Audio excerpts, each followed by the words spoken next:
All right, everybody, welcome. My name's Philip Marriott, and I'm in Australia, but I live in South Australia, which is halfway between Western Australia and New South Wales. And I'm in a place called Adelaide, or it's the capital city. We're about half an hour behind Sydney. So I've been reading the Urantia book since 2012. And I was originally in New South Wales, and I was part of the study group with Kathleen and Trevor. But then I moved to Adelaide. So I'd like now to introduce our next speakers, which is Guy and Agnes. And they have given me their bio, and their bio is Guy and Agnes are nice people. I'll hand it over to you. Thank you, Guy. You might want to unmute yourself. Hang on, I can do that for you. Well, that's the best bio I ever read, Philip. That's really good. Short and sweet. Wow, Rob is joining us from the Taj Mahal. He's a world traveler. Well, thank you for the other presentation and everybody that got involved. Thank you for putting this together. I think it's a great moment to tighten our the bonding between the members of the spiritual family. And you know, we're gonna start by going to see our Father for a couple of minutes, and then we will come out of it with a prayer. You know, there's so many quotes that we can use in a presentation. I think any of us could use probably 100, maybe a little less or more, but we really appreciate the following, and I'm going to read it, and then we're going to do a moment of worship. Spiritual development depends first on the maintenance of a living spiritual connection with true spiritual forces, and second, on the continuous bearing of spiritual fruit, yielding the ministry to one's fellow of that which has been received from one's spiritual benefactor. So let's connect with God, and then let's minister to one another. So time for our next presentation. Ada, I'm assuming you're ready to go? I am ready to go. I'm going to try to share my screen, so please wish me luck. So I'm going to try. Well, I've given you, made you co-host. So I'll just introduce Ada. Ada is a UK reader since 1996. And that's Ada's bio. Thank you. Hello, everyone. Thank you very much for inviting me to this webinar. I'm a bit technologically challenged. I'm going to try and share my screen with you because my presentation is through PowerPoint. Well, my presentation is really about sharing the inner life with God. And it was one I prepared earlier for an Anglo-French meeting that we were planning to have in September. And it was about how do we put the Urantia teachings into practice in our lives. And this is a small part of a much wider weekend that was going to explore some of those issues. So I wanted to explore what it means to share the inner life, and you know, what would I hear, feel, see if I were sharing inner life? What does this mean? It's, you know, quite a big concept. So I wanted to try and break it down and see what the practicalities of sharing the inner life might be. And the content of my presentations along the lines of what is actually the will of God? How do you share the inner life? And at some point in the presentation, I kind of open it up for discussion. Then I want to look at Jesus, who I believe shared the inner life and the sort of life that he kind of led, and the kind of aspects of his character that gave you a deep-seated impression that he had shared it in the life and people found impressive. Then I wanted to come back to the reality of our own lives, because, you know, it's, you know, great to think about the life of Jesus, but, you know, we live rooted in the reality of our everyday life. And I just wanted to end up on a final note, which I'll share when I get to the final slide. So about 10 slides. I'm afraid I haven't I haven't practiced it too closely. I think it's about 50 minutes. It might end earlier, depending on how we go. So, and I wanted to start with saying that one of the things the book tells us, that the will of God is nothing less than the exhibition of a creature's willingness to share the inner life with God. And the book talks about what the inner life is. And for me, the inner life is, you know, that life in which you have your ambitions, your motivations, your principles, your values. I mean, if I were to simplify it into a sentence, you know, we're often taught that attitudes drive behavior. So you have this kind of system within you. And I think that system actually determines in the way you react to the outer world, which is your outer life, where you try to adapt to your environment. And the book tells us, as we know today, we cannot completely control the external world. And we know this. Some of people might argue perhaps we could have controlled the coronavirus, but we are where we are. We generally as readers do not have too much control over what's unfolding, but we can determine how we react to it. And the way we react to it is very much, I think, driven by our inner life. Even the whole concept of having this webinar is somebody who has considered, how do we make the best use of this time of isolation? And I think this time where we are not necessarily engaging in the social things that we would like to, is a good time for us to maybe be a little introspective and to think about our inner life. And it says, you know, a solitary life is fatal to happiness. Even families and nations will enjoy life more than if they share it with others. So we are in a situation today, which is, it seems to go against the thrust and the, you know, the grain of our natural propensity, or what the teachings of the book are telling us, that we need to share our lives with others. But unfortunately, the exigencies of our situation is causing us, you know, to isolate, and hopefully we'll all get back together.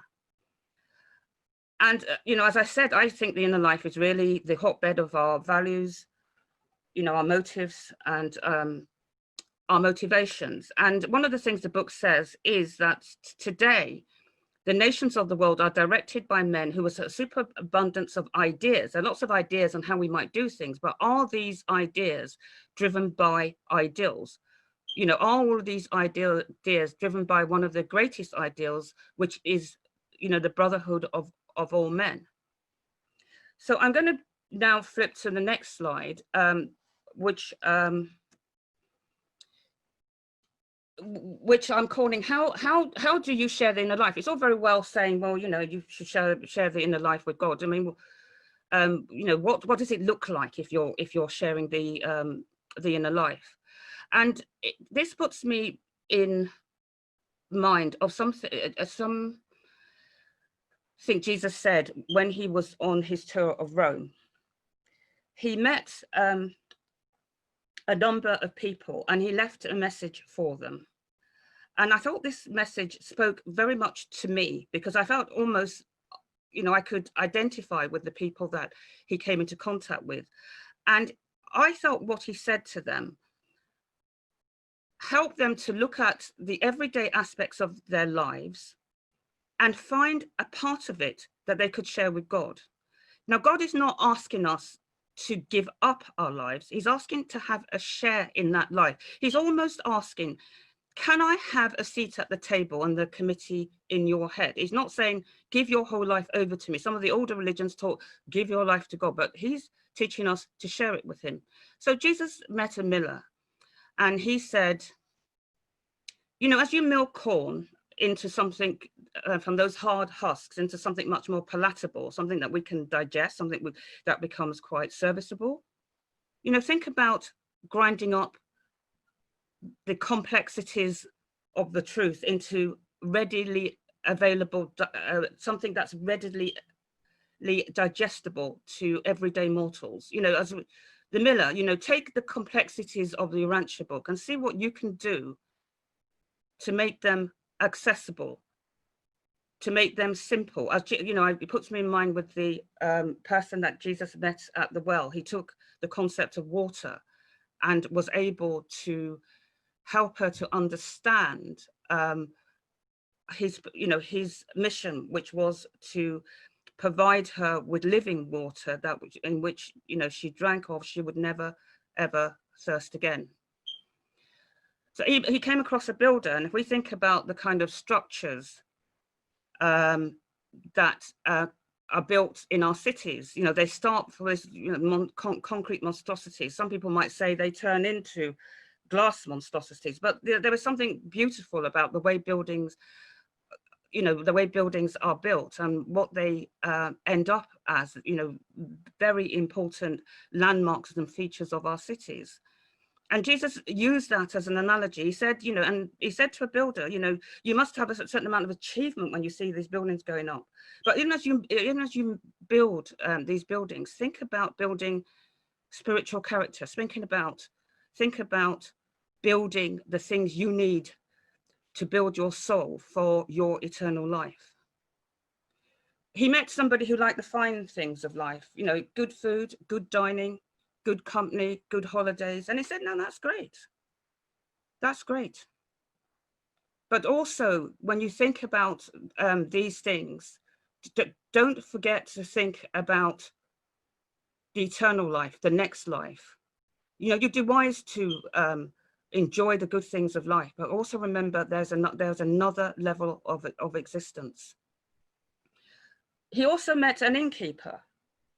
And he said to her, you know, you go around, you know, anybody who's worked in the service industry will probably know what it's like to come across awkward customers, you know, to come across where somebody is asking you to do something where you'd much rather be at home, or, you know, you have one of those days that is a real kind of what I call a bad hair day. And he said to her, you know, when you go about your service, think about it in terms that you're serving the children of the Most Highs. You know, he was able to elevate, you know, the everyday drudgery of her life into something that was more spectacular than what she was doing. And I just added this other one. He spoke to a wide range of people. And he spoke to a traveller from Britain. So I'm adding this more but through national chauvinism rather than any kind of necessarily spiritual need. But I think what he says to that traveller from Britain is quite interesting, because he was talking to somebody at a time that thought adjusters were not prevalent. This is before Pentecost and before the outpouring of the Spirit of Truth. And he understood that this was a truth-seeking mortal. And, you know, he helped that person to see that within his own mind, there lay a thought adjuster who could lead him to the truth that he was seeking. This was a traveler, probably somebody curious. He must have been somebody who enjoyed adventure, because traveling from Britain to Palestine couldn't have been a straightforward journey. I guess EasyJet and other types of mass transit didn't exist at those times. And he was able to tap into something in that person's quest for adventure and say, well, you know, you are clearly, you know, somebody who's interested in understanding and knowing the world. Use this as an opportunity to also understand and seek the truth. So what he was tapping into were already facets of people's character. This wasn't something that that was so much outside of their experience. He wasn't, you know, telling people to climb a mountain or, you know, go to a monastery. He was just tapping into the everyday things that they did. And he spoke to other people, which are of value. I don't have them in the slides. He spoke to a judge and he said, be merciful, because one day you yourself will be seeking mercy. You will yourself, when you die, have your transcripts submitted to the Mansonian halls of judgment, and you'll be seeking mercy. Now, many of us may not be judges, but many of us may have power over people's lives. We may have to make decisions about people. We may have to judge people in some ways. So, you know, these are ways we can tap into what we're doing and see whether they're, you know, there's scope to share their inner life with God. He also spoke to a soldier. He said, you know, you centurion, you are in charge of men. You tell them what to do, they do it. You know, think about that. You know, you're in control of them. What about being in control of your lower nature, which is always in conflict with us? I mean, one of the things we're taught in the book that if we lived on a normal planet, some of these tensions, you know, between our lower and higher nature, our inner life and our outer life, which is so responsive to the stimuli of the world, which it should be, because it's, you know, through that we, you know, seek shelter, we seek to make a reasonable life for ourselves. We wouldn't have so much conflict as if we lived on a normal planet, but we are where we are. We don't live on a normal planet. So some of these things, you know, are not straightforward. And when I get to the next slides, we'll talk about, so, you know, what happens, what, you know, what's the reality of sharing our inner life? What happens when it doesn't all go to plan? But I wanted to try and flip it back to you guys and just, you know, just open it up to discussion a bit, and, you know, just ask you, you know, which out of the personalities that I've put up, or is there anyone you relate to? If you don't relate to any of them, do you have any views of what Jesus might say to you if he met you? Or is there any way that you're thinking about how you could share your inner life? And my third question was, you know, is there any insight? To what extent can we draw insight from the things that Jesus spoke, things that Jesus said to those people?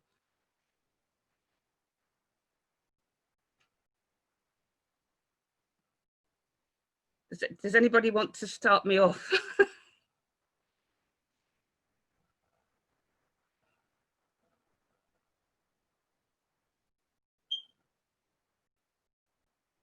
Does anybody have any comments on what I've said or any questions?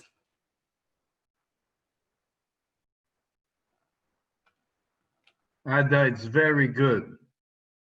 Thank you. Everything starts with the inner life. Yeah. Did you? Ade, Yeah. Ade, I just wanted to say, I think when you said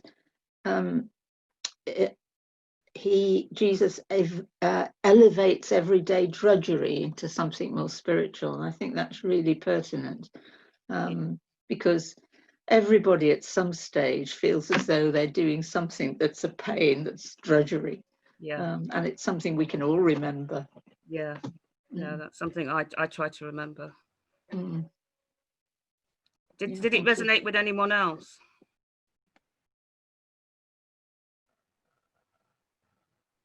I'm a civil servant by trade, and I deal with a lot of complex legislation. And by being a civil servant, I also have to serve people. And when I first read this passage, the thing that struck me most was when somebody's asking me to do something, you know, that could be considered drudgery, or they're asking you to do it just 5 minutes before you expected to go home, or you planned your day and somebody pokes something onto your nose and they want immediate briefing. I try to remember that I'm serving the children of the Most Highs. But I also, when I started to think about this, I was also thinking that, you know, throughout my civil service career, one of the things I've been taught over and over, and we don't always get it right, is you take the complexity of many of the laws that we have to try and implement, or many of the systems we have to try and implement, and what you're trying to do is simplify them. So you're constantly trying to explain the complexities of systems and government to the ordinary citizen. So one of the things that I related to was, how can I take the complexity of the Urantia book and make it accessible to the everyday person? So that's what I took away from his discussion with those people. So I want to now flip on to the next slide, which is I'd like to call this is an inner life that was made before. This is one that was done earlier. Anyone that's, this is a bit of a cultural reference. Anybody was familiar with Blue Peter might understand this reference. But so I think Jesus was a great example of an inner life that was shared. And what I've shown is a person on a tightrope. The thing that I think the revelators have drawn out of his life and presented to us in quite simplicity was the symmetry of his life. He had conflicts, but he was able to tread a kind of balanced course. You know, he was unafraid, but not foolhardy. He had enthusiasm, but he wasn't fanatical or obsessive. He was emotionally active, but not flighty. He was imaginative. He had great imagination, but he was practical. He didn't come up with things that, you know, that didn't have any kind of practical application. He understood the realities of life, but he was never dull or prosaic. He was courageous, but never reckless. He was prudent, but never cowardly. He was sympathetic, but not sentimental. He was unique, but he wasn't crazy. He was pious, but not sanctimonious. He was so well poised because he was so perfectly unified. And I was saying that it's almost like balancing a tightrope. It's, you know, to achieve that balance would be the equivalent of asking me to walk across a tightrope across the Grand Canyon. I mean, if anyone has ever seen tightrope walkers, how finely balanced their walk is. One step the wrong way and, you know, it can lead to tragedy. But they don't just get up and walk across the Grand Canyon in the way they do. They practice and they practice and they go on a journey. So one of the things that we are doing is practicing. We may wobble on the tightrope. Most of us will. Most of us will put a foot one way or the other. But what we are trying to achieve is that perfect, unified personality. Then, you know, I wanted to talk about some of our, and this is one of my favorite passages from the Urantia book. And it comes from the perspective of a thought adjuster. And the thought adjuster was talking about his difficulty with his subject. And the thought adjuster said a lot of the difficulty becomes between the conflict between our two natures, and what we talked about, our lower nature and our higher nature. And, you know, some of the things that I just wanted to run through, because I'm sure many of us have been in this position before. You know, we have ideals and we have ideas about how we might want to run our lives, or how we might want to contribute to the Urantia movement, or how we want to run our offices. And we start out with a brilliant plan, but but that plan sometimes gets undermined by the instincts that of maybe of an inferior race. Perhaps some of our arrogance, our short-sightedness comes into it, or our pride or our fear kind of undermines our lofty ideals. Sometimes we see things from a much more long-sighted perspective. We think cosmically, but that kind of cosmic thinking is undermined by the short-sightedness and the practicalities of everyday living. Sometimes we have the lofty ideals of angels. We want to react in a superior and a much more angelic way to a situation where we've been antagonized. Yet we find ourselves reverting to our animal tendencies, of, you know, our prejudices, our fears, our everyday selfishness, you know, comes into it. You know, sometimes, you know, we wake up and we're so full of energy, we have boundless energy, you know, we're going to do this and that today. And sometimes we can't even be bothered to get out of bed. It's much too difficult. Many of us take advantage of, and many of us have good health. And, you know, when we were young, did we care about it? We thought we were going to live forever. We thought our youth would never end. But as we grow older, we slow down. Some of us have creaky knees. Some of us have all sorts of physical ailments that make us not as productive, or maybe make us not as effective as we'd like to be. You know, sometimes even none of these things happen. Everything's going brilliantly for us. And because we live in a world of uncertainty, sometimes we lose somebody who is precious to us, or our greatest dreams are crushed. Our greatest ambitions seem to come to naught. Our joy is poisoned by the bitterness of the waters of sorrow. So this is the reality of our being. This is the context in which we are sharing the inner life. And I think this is one great thing about the Urantia book, is that it recognizes the actual realities of our everyday existence. It knows that it's tough. The thought adjuster knows it's tough.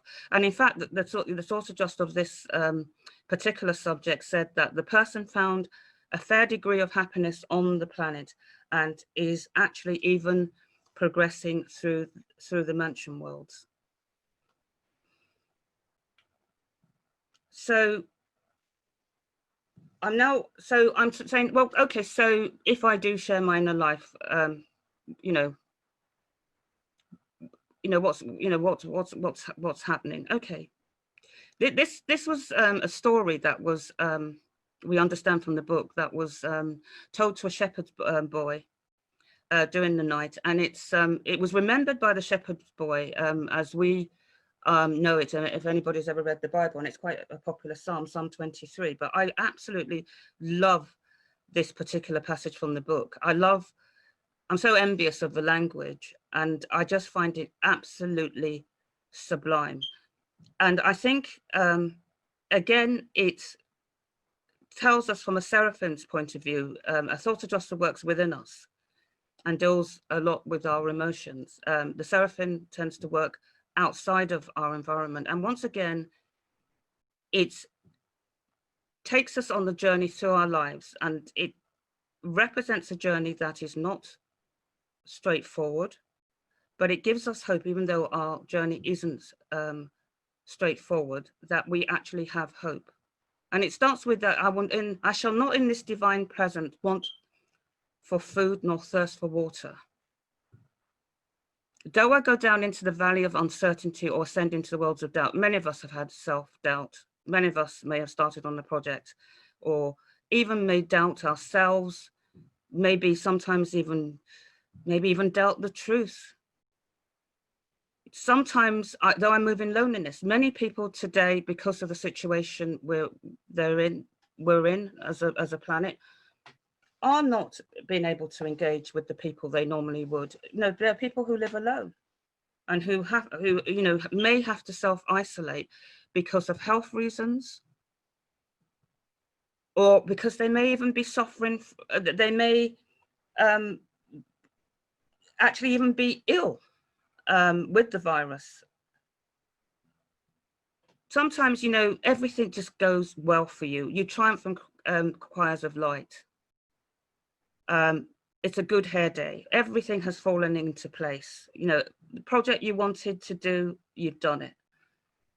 Your wife listened to you. Your husband did what you asked him to do. Your children got A's in school. Even your pets are obeying you. It's a good day. And sometimes, you know, you just falter in the solitary places. You think to yourself, look, you know, nobody understands me. Nobody, you know, I can't really talk to anyone. I can't really engage with anyone. No one gets it. I'm on my own. I'm doing it all by myself as ever. But in spite of that, we're told that the Spirit of the Lord will minister to us, and our seraphim will comfort us. And it says, even if we descend into the depths of darkness, you know, we come, you know, you descend into the depths of real depression or real problems. And even if you know, death itself, you're confronted almost with death. That person says, I shall not doubt nor fear you.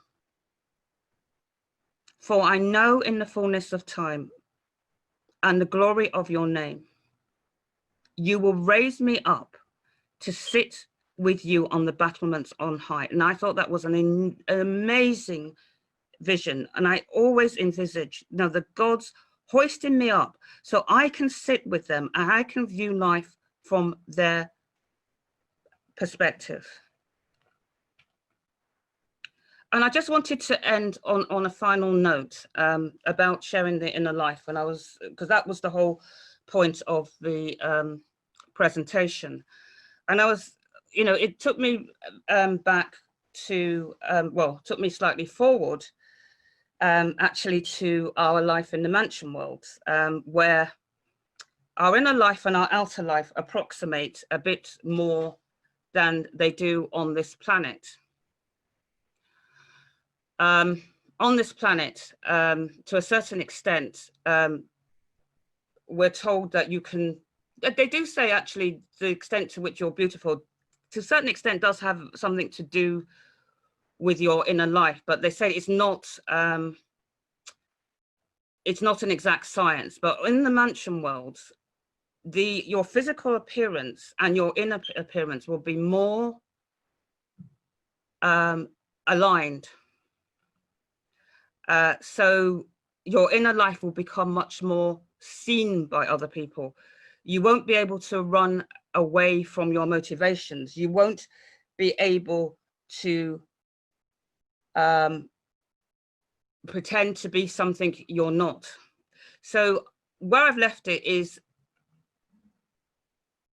we're isolating at the moment. This is a good opportunity for us to think about our inner life, to reflect on how we can share that with God. You know, what Jesus might expect from us as we, you know, prepare, I believe, for a career, you know, on another life, on another plane. And that's the note I wanted to end on.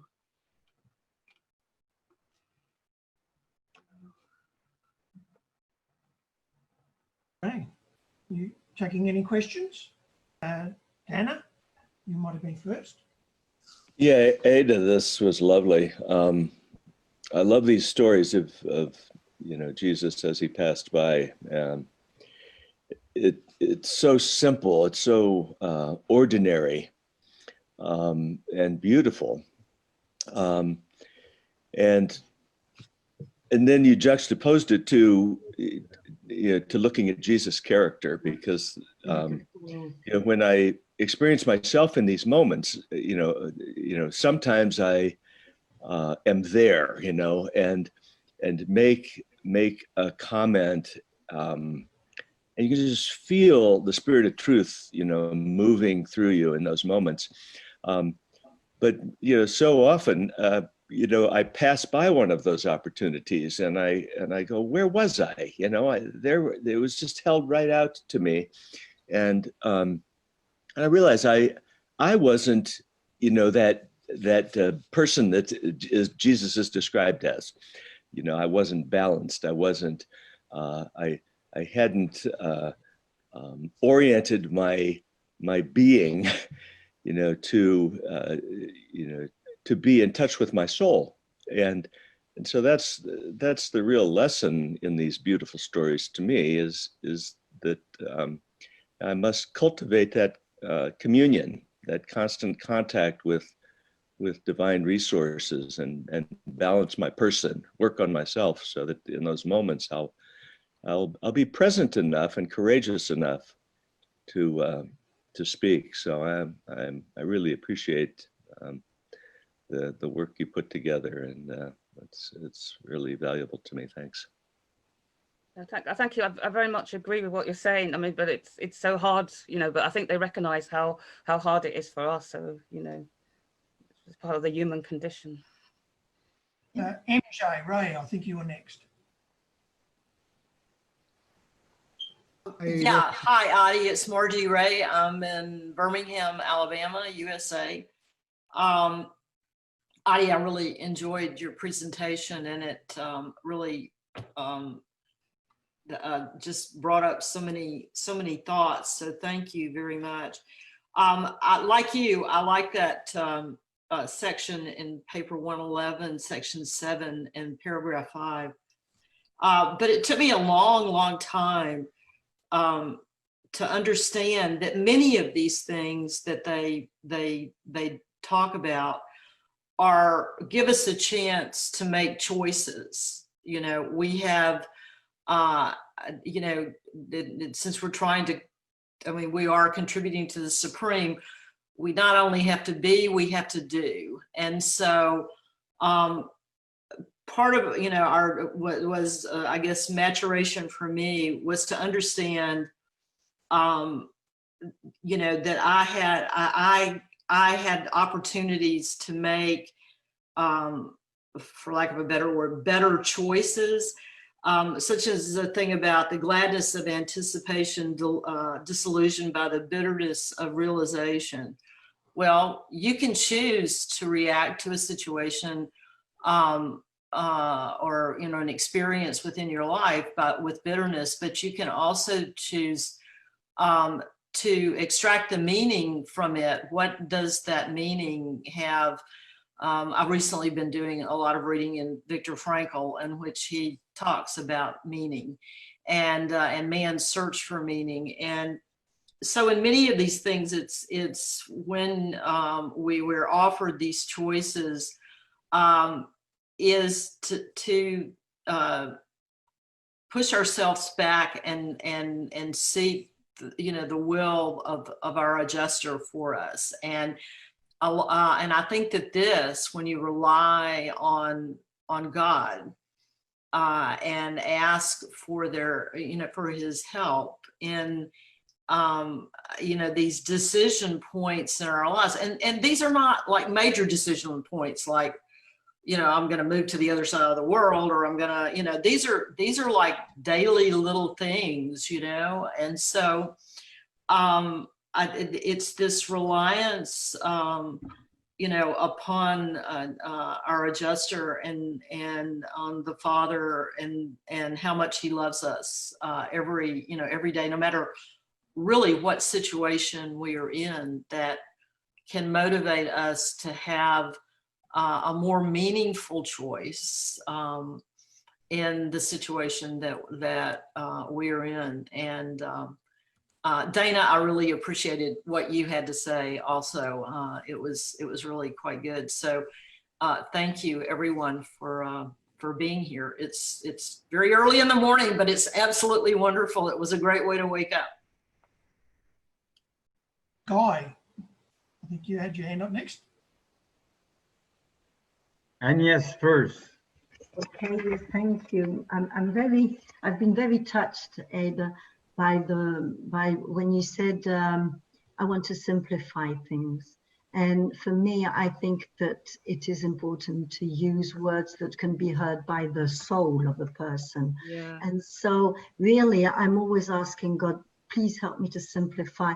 And that exercise that we're doing every day with the group, at the beginning, it was not just for readers, and it was not for readers. Of course, readers came along, and I said it's a perfect exercise for us readers to be careful to how we're going to express ourselves. It mustn't be the expression of our intellectual understanding of those pearls of wisdom of the book. It is what has been transformed in me and that I can give out, because that they are going to be able to receive that and to even say, like Guy said before, the lady Jenny, she said, that's what I want. That's what I want.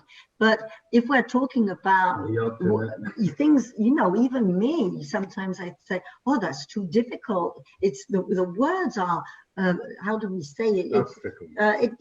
They can be an obstacle. But what we became from our practice of those, of all the pearls of wisdom, that is enjoyable by everybody. Because when we're reaching a balance in our daily life is really, when you read that part of Jesus, of course, I would like to be like him. And I say, what a motivation to read that. So how can I get day by day closer to that? So thank you for insisting on the fact that it has to be simple, and that being at service and having an inner life, it is to simplify everything. So thank you very much. Thank you, Ade. That was really good. I've heard about you many times. We've seen each other, but that was the first time I hear one of your presentation, and it was really moving us within. And I think without an inner life, where, you know, we can talk about spirituality, but if we don't have an inner life, it's just conceptual. So all the life, all the movement of our soul is from outside, inside out. I remember a few years back in Toronto, we were driving to a presentation, and the woman in the car was saying, from inside out, from inside out, from inside out. She repeated that I don't know how many times. Well, it really created an impression in my soul, and I've stayed with that forever after. And I really appreciate what Dana said. And I'm going to keep it, Dana, if you don't mind. Is that, are we passing by, or are we doing good as we pass by? That's really good. And I thought when Dana said, well, sometime I realized that I passed by, but I didn't do anything. So to be mindful of God at any time, and to be mindful, as you say, that whenever you serve, especially when you serve obnoxious people and knowing, you know, distress, to really care that we're serving the children of God, and we're all part of God's family. And I want to leave you with one last thing. Yesterday, we had a young woman, look at Anne with her daughter. Wow, 7 years old. She went in the group. She asked her mom, I want to be in that group, Mom. I want to be in that group. And she wants to have Zoom on her own phone. She doesn't want to be there with her mom. She wants to be with her own phone. And she led the group, all the group, for 2 hours. And she was saying, okay, what do you think about this divine presence? She said, I gave a name to my divine presence, and the name is Clochette. And Clochette is always telling me what to do good. So when we come to what you both say, simplicity, wow, this little girl, 7 years old, she prayed with us, and she really taught us to be simple and to be like children. Thank you, Ade. Okay, any more questions? I think everybody else has said what I wanted to say, really, but I think, Ade, you made it really clear that sharing our inner life is not something to do, it's something we have to be, so that living our inner life actually becomes our outer life. And that's what Jesus showed us in the whole of his life here. Thank you. Can I add something, Philip? Of course. No. Ade, it's Rita from Australia. I met you in 2002 in Dourdan. It's lovely to see you online. I'm unmuting, Rita. I met you in Australia as well. I've not forgotten you. Ah, did you? I forgot that one in Australia. Okay, but anyway, it's lovely to hear your talk. It's just was marvelous. I mean, I could have taken a lot of notes down. But look, when we talk about sharing the inner life with the Father, I always think of paper 196. And I just like to read 2 lines Jesus brought to God as man of the realm, the greatest of all offerings, the consecration and dedication of his own will to the majestic service of doing the divine will. Jesus always and consistently interpreted religion wholly in terms of the Father's will. Jesus never prayed as a religious duty.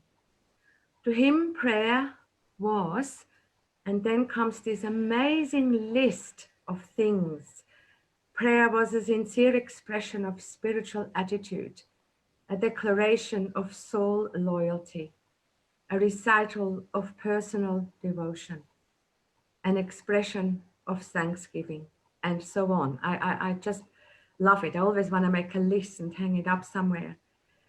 And when we say prayer is actually the sharing of the inner life, then Jesus makes it quite easy. I don't want to make light of it, that it's easy to do it, but these things on that list, they are happening all the time, everywhere.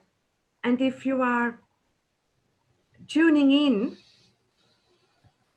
you're in constant prayer, you're in constant sharing mode. And although some of these things probably get totally muddled up and your thoughts are a bit funny, but I think over time we do get led and things become clearer. I just like that list. So if anybody wants to look at it, it's in the last paper, just a couple of paragraphs down. Thank you again, Ade.